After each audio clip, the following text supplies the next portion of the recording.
The Academy of Pediatrics recently released a report indicating that formulas marketed for toddlers offer no nutritional advantages versus a varied, well balanced diet that includes either human or cow milk.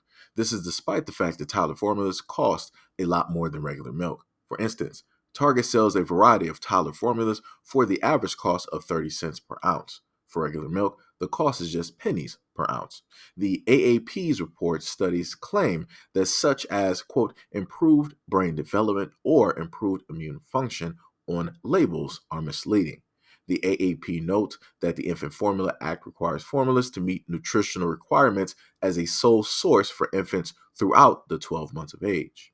But the Food and Drug Administration does not have such regulations in place for formulas marketed for older children. The FDA considers infant formula a food which purports to be or is represented for special dietary use solely as a food for infants by reason of its simulation of human milk or its sustainability as a complete or partial substitute for human milk. No such definitions exist for toddler formula. Essentially, the AAP states the packaging claims aren't backed by science, and toddler formulas could actually have components that are unnecessary or detrimental. The report notes that some products might contain too much sodium or added sweeteners compared to cow milk. The result, composition of these drinks is unregulated by the FDA and their promotional typical characterized by misleading claims. The report noted that there is a distinction between toddler formulas marketed to wider audiences and medically necessary pediatric formulas. The report states that unlike general toddler formulas, formulas intended to treat medical conditions are nutritionally complete. The AAP is advertising pediatricians to educate families on nutritional intake and supporting well balanced diets. Now, I'm not really too certain why this is actually news because if parents are actually conscious and they're looking at what it is specifically that they're giving their children, they would know and understand that a lot of these baby foods are actually trash and garbage, the same exact trash and garbage that we feed ourselves every single day.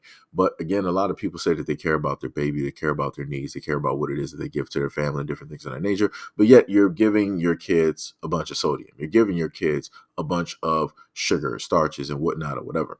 And then you wonder why it is that your child is always so hungry, always trying to eat. That's because they're not getting anything of actual, real substance, actual, real nutrition. Then, on top of that, a lot of the chemicals within a lot of these foods are specifically there to enable the child to keep eating, to keep being hungry. It's the same thing I covered before with banned foods and how it is that they have certain chemicals within low fat foods in order to cause people to want to eat more. So, again, just because you're eating something that says low fat doesn't mean that it is going to help cut the fat because all you have to do is eat more of it and it's just going to be as effective as the fatty foods or just as harmful as those same fatty foods that you decided that you wanted to stay away from. So again, the exact same thing when it deals with baby foods. This is why you have a lot of kids dealing with high obesity rates, right?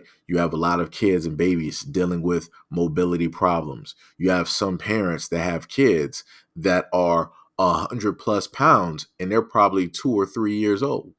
They are severely overweight, or better yet, morbidly obese.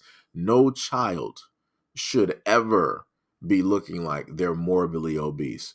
No child should ever have a double chin. Like that just should not be a thing. That's just 1,000% ridiculous. But like I said before, you have a lot of different practices going on out here, and there is no type of license or classes for parents to actually be parents. Just like we have classes for gun training, we have classes on how to cook, we have classes on how to drive a car. We got classes for everything else in this world, but we don't have classes or teachers that teach people specifically how to be parents. So again, if anybody out there cares directly about their child, care enough to understand and learn about what it is that you are feeding your child and putting inside of their body.